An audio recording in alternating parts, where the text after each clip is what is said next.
கிறிஸ்துவில் அன்புக்குரிய சகோதர சகோதரிகளே, தவக்காலத்தின் புனிதமான 19ஆம் நாளுக்கு நாம் கடந்து வந்திருக்கிறோம்.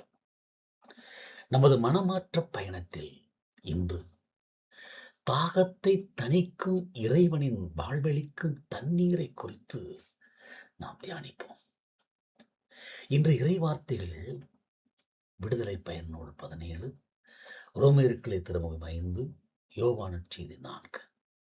தவக்காலத்தின் நோக்கமான நம்பிக்கையின் தியாகம், தாகம் மற்றும் அதன் தன்மையான கிறிஸ்துவின் அன்பின் வெளிப்பாடு ஆகியவற்றை நமக்கு தெளிவுபடுத்துகின்றன.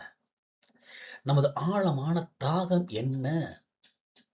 கிறிஸ்து தரும் வாழ்வளிக்கும் தண்ணீரை எப்படி பெறுவது என்ற கேள்விகளை எழுப்பி சுருக்கமாக நாம் தியானித்து இந்த நாளை இறைவனோடு இணைந்து அருள் பெறுவோம். இன்றைய நாளினுடைய தவக்கால நோக்கம் தாகம் மற்றும் நம்பிக்கைக்கான சோதனை. சோதனையிலிருந்து விசுவாசத்திற்கு திரும்புதல். விடுதலை பயன் நூலில் இஸ்ராயல் மக்கள் சந்தித்த சோதனையானது தவக்காலத்தின் நோக்கத்தை நம்பிக்கையின்மை என்ற பாவத்திலிருந்து விசுவாசத்துக்கு திரும்புவதில் மையப்படுத்துகிறது. அங்கு குடிப்பதற்கு தண்ணீர் கிடைக்காதால் மக்கள் மோசேக்கு எதிராக முணுமுணுத்தனர். நீ ஏன் எங்களை எகிப்திலிருந்து கொண்டு வந்தாய்? நாங்களும் எங்கள் பிள்ளைகளும் கால்நடைகளும் தாகத்தால் சாக வேண்டுமா என்று கேட்பதை விடுதலை பயன் நூலிலே முதல் வாசகத்திலே நாம் அறிவிக்க கேட்கிறோம். இஸ்ராயல் மக்கள் தாங்கள் பார்த்த கடவுளின் வல்லமையான செயல்களை மறந்து மோசேவுக்கும் கடவுளுக்கும் எதிராக முணுமுணுத்ததை பார்க்கிறோம். நமக்காக ஆண்டவர் நம்மோடு இருக்கிறாரா இல்லையா என்று அவரை சோதித்தனர். நம்முடைய தவக்கால நோக்கம் இஸ்ராயல் மக்கள் செய்தது போல சோதனைகளின் போதும் துன்பங்களின் போதும் முணுமுணுக்காமல், மறுமுறை என்று சொல்கிறோம், கடவுளின் அன்பை மறுக்காமல் இருப்பதுதான். நம்முடைய ஆன்மீக தாகம், the spiritual thirst என்பது வெறுமனே குறை கூறுவதல்ல, அது உண்மையான விசுவாசத்தோடு வாழ்வது. வாழ்வளிக்கும் கடவுளை நாடுவதாக அது மாற வேண்டும். கடவுள் பாறை அடித்த போது தண்ணீர் பாய்ந்தது. இதுவே சிலுவையின் அறையப்பட்ட கிறிஸ்துவே நமக்கு வாழ்வளிக்கு நீர் ஊற்று என்பதனுடைய அடையாளம். பாறையிலிருந்து நீர் வந்ததை இறைவார்த்தை நமக்கு செய்தியாக கொடுக்கிறது. எனவே கிறிஸ்துவே தாகத்தை தீர்க்கும் ஊற்று. இதுதான் இந்த தவக்காலத்துடைய தன்மை. சமுதாய தடையை தாண்டி வாழ்வளிக்கு நீரை பெறுவதற்கு நாம் உழைக்க வேண்டும். சமாரிய பெண்ணுடன் இயேசு பேசிய உரையாடல் தவக்காலத்தின் மிக உன்னதமான தன்மையை வெளிப்படுத்துகிறது. இயேசு அவளிடம், இந்த தண்ணீரை குடிக்கும் ஒவ்வொருவருக்கும் மீண்டும் தாகம் எடுக்கும். நான் கொடுக்கும் தண்ணீரை கொடுக்கும் ஒருவருக்கு ஒருபோதும் தாகம் எடுக்காது. நான் கொடுக்கும் தண்ணீர் அவருக்குள் பொங்கி எழும் நீரூற்றாக முடிவில்லாத வாழ்வை கொடுக்கும் என்று வாக்குறுதி கொடுப்பதை நாம் மறந்துவிடக்கூடாது. சமாரிய பெண் கிணற்று தண்ணீருக்காக தினமும் வந்தால், அவள் 5 கணவர்களையும் சந்தித்திருந்தால், அவளுடைய வாழ்வில் இருந்த உறவுகளின் குழப்பம் அவளுடைய ஆழமான ஆன்மீக தாகத்தையும் அன்பின் தேவையையும் தெளிவாக வெளிப்படுத்துகிறது. குழப்பத்தோடும் வேதனையோடும் இதற்கு விடுவு காலம் இல்லையா என்று துடித்துக் கொண்டிருக்கிறாள். அங்கே இயேசுடைய அன்பை பார்க்கிறோம்.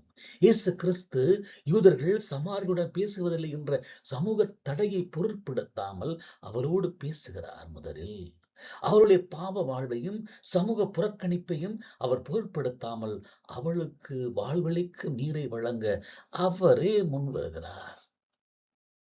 இந்த நாளிலே தவக்காலத்தின் தன்மை, நம்முடைய தவக்காலம் கிணற்று தண்ணீரை, உலக இன்பங்கள், குறுகிய கால தீர்வுகள் இவதான் கிணற்று தண்ணீர் நாடாமல் இயேசு தரும் வாழ்வளிக்கு நீரை நாடுவதாகும். இந்த வாழ்வழிக்கும் நீர் நம்முடைய பாவ வாழ்வை வெளிச்சத்திற்கு கொண்டு வந்து நம்முடைய உள்ளத்தின் தாகத்தை தணித்து நமக்கு நிலை வாழ்வை அளிக்கும். இறையில் இணைப்பு பார்வை என்ன என்றால் அன்பில் உறுதிப்பாடும் நீரூற்றாக மாறுதலும் புறக்கணிக்கப்பட்டோரை அன்பு செய்தல். இதுதான் இந்த இறையியல் பார்வையாக இருக்க வேண்டும். அன்பின் ஆழமான அர்த்தத்தை பற்றி திருத்துதர் விளக்குவது தவக்காலத்தின் ஆன்மீக பலனை நமது பொது வாழ்வில் எவ்வாறு பயன்படுத்த வேண்டும் என்று உணர்த்துகிறார். கடவுள் நம்மிடம் கொண்டுள்ள அன்பை நிலைநாட்டினார். ஏனெனில் அவர் பாவிகளாய் இருந்த போதே கிறிஸ்து நமக்காக தம் உயிரை கொடுத்தார் என்று உரோமியருக்கு திருமுகத்திலே நாம் படைக்கிறோம். கிறிஸ்துவால் நாம் நீதிமானாக்கப்பட்டிருக்கிறோம். ஆண்டவர் நம் மீது அமைதியை கொடுத்திருக்கிறார். துன்பத்தில் நாம் தளரக்கூடாது. ஏனெனில் இந்த துன்பமே உறுதியையும் உறுதிப்பாட்டையுமே நம்பிக்கையும் தருகிறது என்பதை நாம் உணர்ந்து கொள்ள வேண்டும். கிறிஸ்துவின் அன்பின் ஆழத்தை நாம் உணர்ந்து அதை கொடுக்க வேண்டும். நாம் பாவிகளாய் பகைவர்களாய் இருந்த போதே கிறிஸ்து நமக்காக இறந்தார். இதுவே நிபந்தனையற்ற அன்பு, அதாவது அன்கண்டிஷனல் லவ் என்று கூறுகிறோம். இயேசு சமாரிய பெண்ணை அன்பு செய்தது போல நாம் நம்முடைய பொது வாழ்வின் சமூகத்தால் புறக்கணிக்கப்பட்டோரை, பாவிகளை, தி எக்ஸ்க்ளூடட் அண்ட் சின்னர்ஸ் மற்றும் தாழ்த்தப்பட்டோரை, தி அப்ரஸ்ட், அவர்களை அன்பு செய்ய அழைக்கப்படுகிறோம். இதுவே ரோமையர் கூறும் கடவுளின் அன்பு உள்ளத்தில் பொழிந்தெழியப்பட்டுவதற்கான அடையாளம். நம்முடைய தவக்கால ஜெபமும் தியாகமும் நம்மை பாறையிலிருந்து பாயும் நீரை போல சமூகத்தில் வாழ்வழிக்கு நீரூற்றாக மாற்ற வேண்டும். புறக்கணிக்கப்பட்டோரின் தாகத்தை தணித்து அவர்களுக்கு கிறிஸ்துவின் அன்பை ஊட்டுவதே நம்முடைய தவக்கால கடமையாக இருக்க வேண்டும். இறுதியாக தவக்காலத்தின் 19ஆம் நாளிலே விசுவாசத்தோடு இயேசுவை நோக்கி திரும்புவோம். வாழ்வழிக்கும் நீரை தேடி திரும்புவோம். இஸ்ராயல் மக்களைப் போல நம்முடைய சோதனைகளின் போது முணுமுணுக்காமல், குறை கூறாமல், கடவுளால் ஆகும் என்று அவர் மீது விசுவாசம் வைப்போம். சமாரிய பெண்ணை போல நம்முடைய ஆன்மீக தாகத்தை உணர்ந்து கிறிஸ்து தரும் வாழ்வழிக்கும் நீரை நாடி செல்வோம்.